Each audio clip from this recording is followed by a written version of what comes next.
हे आमचे महाराज आहेत हे महाराज त्यांच्या बालपणीचे मित्र आहेत ते त्यांना एक डोक्यावर फटका नाही बसलाय सरांजी हो ना तुम्ही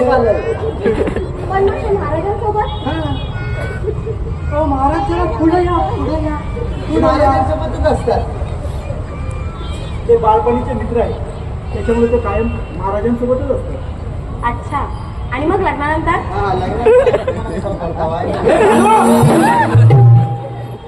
म्हणजे ते तुमच्या अंगठी भोवती 24 तास आम्ही अंगठी भोवती असतो असं होय हो महाराज हो महाराज हो बसून घेतो आम्ही ज्या नाव ऐकलं होतं ते भारत भारताचे हेच का हो हो हेच ते आधी जसं ऐकलं होतं तसेच आहेत कसाच आहे तो खरं दाखवलं नाही धनंजय मग